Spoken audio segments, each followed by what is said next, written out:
اس دن کیفیت کیا ہوگی کہ یہ انسان سور پھونکا جائے گا اور یہ سارے نکلیں گے، اپنی قبروں سے نکلیں گے اور اپنے رب کی طرف تیزی کے ساتھ چلیں گے۔ یہ دن اتنا شدید ہے لوگوں، یہ دن اتنا خطرناک ہے لوگوں، اس دن کوئی کسی کا ساتھی نہیں رہے گا، کوئی کسی سے پیار و محبت کرنے والا کسی کو یاد نہیں رکھے گا۔ صحیح مسلم میں ہے، ابن عمر رضی اللہ عنہما سے روایت ہے، فرماتے ہیں کہ رسول اللہ صلی اللہ علیہ وسلم کو میں نے یہ فرماتے ہوئے سنا کہ پھر سور پھونکا جائے گا، جو کوئی اس کی آواز سنے گا وہ اپنی گردن کو ایک طرف جھکا دے گا اور دوسری طرف اٹھا دے گا۔ سب سے پہلے جو شخص اس کی آواز سنے گا وہ ہوگا جو اپنے اونٹوں کو پانی پلانے کے حوض کو لیپ رہا ہوگا۔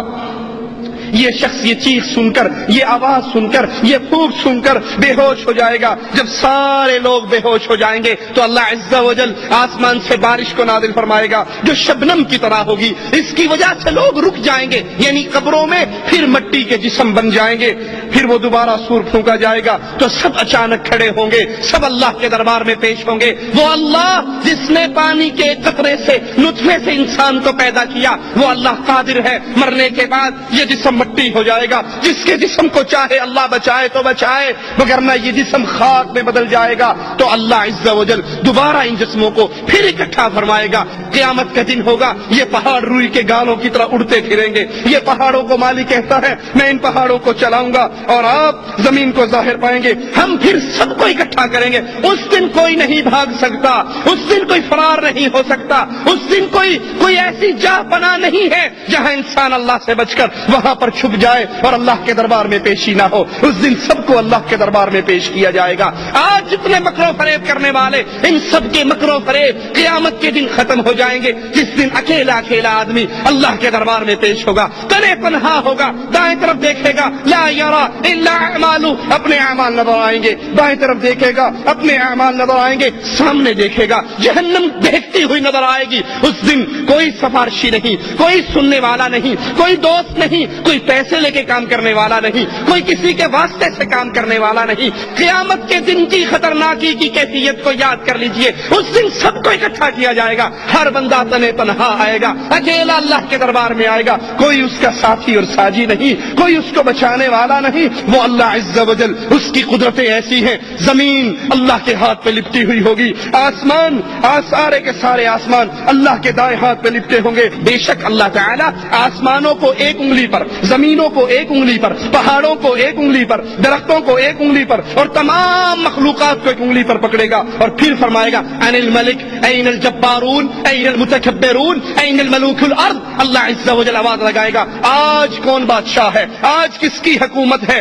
آج کس کی بادشاہت ہے، آج کس کا کنٹرول ہے۔ دنیا میں بننے والے وڈیرے کہاں ہیں، دنیا کے بادشاہ کہاں ہیں، دنیا کے اندر اپنی حکومت کرنے والے کہاں ہیں، آج کون ہے۔ رسول کریم صلی اللہ علیہ وسلم اس یہودی کی بات سن کر اس طرح ہنسے کہ آپ کے اگلے دانت ظاہر ہو گئے، اور پھر آپ نے قرآن حکیم کی اس آیت کو پڑھا وما قدر اللہ حق قدره والارض جميعا قبضته يوم القيامة والسماوات مطويات بيمينه سبحانه وتعالى عما يشركون۔ یہ اللہ کی شان ہے، یہ اللہ کا مقام ہے۔ اس اللہ کی توحید کو سمجھیے، اس اللہ کے مقام کو سمجھیے، اور کبھی بھی اللہ کی عبادت میں کسی اور کو شریک کرتے ہوئے گستاخی کے مرتکب نہ ہو جائیے۔ قیامت کے دن حشر کے میدان میں پیشی کا منظر کیسا ہوگا؟ بخاری و مسلم میں ابن عباس رضی اللہ عنہما سے روایت ہے، فرماتے ہیں رسول اللہ صلی اللہ علیہ وسلم نے ہمارے سامنے خطبہ دیا اور فرمایا قیامت کے دن تم لوگ ننگے قدم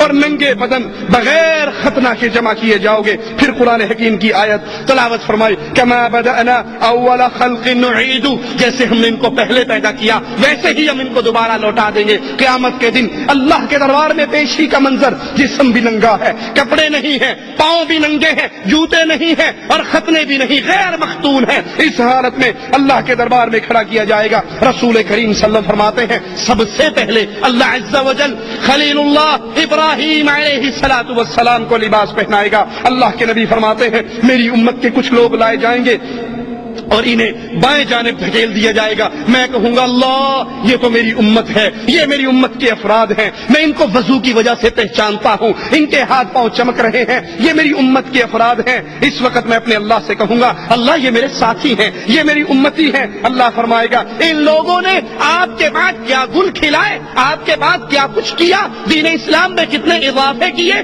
آپ نہیں جانتے, آپ کو معلوم نہیں. اس وقت رسول کریم صلی اللہ علیہ وسلم فرماتے ہیں میں جواب میں وہی کہوں گا جو اللہ کے نیک بندے عیسیٰ علیہ الصلوۃ والسلام نے کہا وَكُنْتُ عَلَيْهِمْ شَهِيدًا مَا دُمْتُ فِيهِمْ فَلَمَّا تَوَفَّيْتَنِي كُنْتَ أَنْتَ الرَّقِيبَ عَلَيْهِمْ وَأَنْتَ عَلَى كُلِّ شَيْءٍ شَهِيدٌ إِن تُعَذِّبْهُمْ فَإِنَّهُمْ عِبَادُكَ وَإِن تَغْفِرْ لَهُمْ فَإِنَّكَ أَنْتَ الْعَزِيزُ الْحَكِيمُ. اللہ عز وجل نبی سے کہہ رہا ہے, نبی کہہ رہے ہیں میری امت ہے, اللہ کہہ رہا ہے نہیں تم نہیں جانتے ما احدثوا بعدک, آپ کے بعد انہوں نے کتنے اضافے کیے, کتنی چیزیں دین میں نہیں داخل کی. قبر پرستی آپ اس سے منع کر کے آئے, انہوں نے اسلام کے نام پہ قبر پرستی کی, آپ نے ذبح کی تعلیم اللہ کے لیے دی, ان ظالموں نے ذبح پیروں کے لیے, قبروں کے لیے, مندروں کے لیے, درگاہوں کے لیے, سجادہ نشینوں کے لیے کیا. آپ نے پکارنے کی تعلیم دی کہ صرف اللہ کو پکارو, پاؤں کا جوتے کا تسمہ بھی ٹوٹ جائے تو اللہ کو پکارو, چھوٹی سے چھوٹی تکلیف ہو اللہ کو پکارو, قیامت کا دن ہوگا